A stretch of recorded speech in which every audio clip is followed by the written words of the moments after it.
So, in my previous video on mindfulness meditation, I discussed using the technique feel in order to deconstruct the sense of self.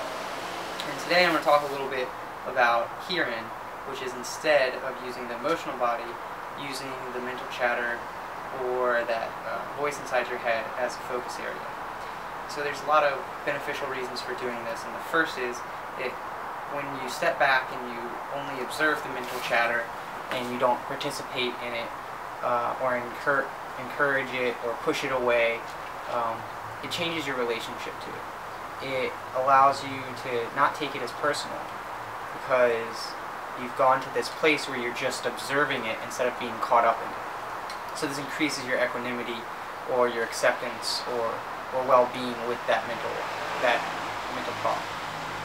So when difficult emotions come through and the mental talk starts running, of self-judging or judging others or just things that make your life more difficult, it'll change the way that experience happens. And I found that very beneficial for sure. It also increases your awareness of mental chatter. So when you're walking around in daily life, you become more aware of when it happens in the moment, so you don't get hijacked by the mental chatter, which then creates reactions, and you can then instead, make the decision you want to make instead of being caught up in the reaction because of the mental talk.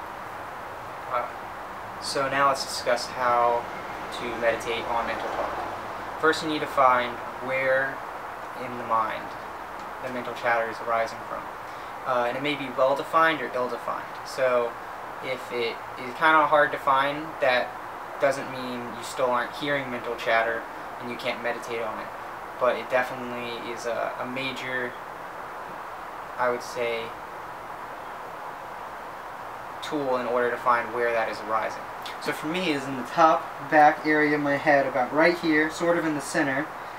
For some, I have found it's in the front or by the ears, but also it can be in anywhere really. Like when I've gotten some deeper meditations, it has almost sounded like the mental chatter is outside of my body penetrating in.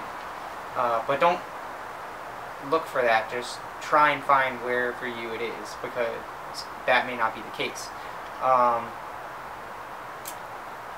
So you find that area, and then you sit and you listen to the presence or absence of the mental chatter. And if you're using labels or noting, which I discussed in a previous video, you can use hearing. Also, thought, like I've heard a bunch of different labels, but what I use is hearing, because that's what my teacher Shinzen Young has in his little program. And you would sit and listen to the presence or absence of that mental chatter.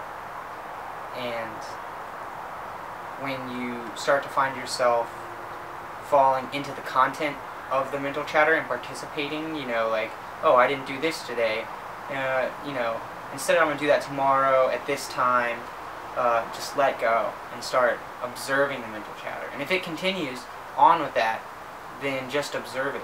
But there's no reason to encourage it or intentionally push it away either. And that's very important, that you aren't trying to suppress any possibly difficult or just not something you want to think about in your meditation. Also, if you get drawn into external sounds, body sensations, or you get distracted, bring your awareness back to the observing of the absence or presence of mental chatter. And if no chatter is coming up, that is completely okay. That tends to happen and with some people, and just sit in that silence until you get pulled into some mental chatter. And for me, when I start just sitting in the silence, the absence of mental chatter, sometimes I won't even notice mental chatter until I'm dragged into participating in the content. So that may happen, and if that does happen, don't judge yourself. Just continue to come back. Every single time your mind wanders, just come back, because that's how you increase your concentration. And that is how you meditate and deconstruct the mental chatter aspect of the sense of self. Hope that helps, and if anyone has any questions, don't feel afraid or to send me questions in private message or in the comments or on Tumblr, wherever you're seeing this. Thanks, and hope you have a good one.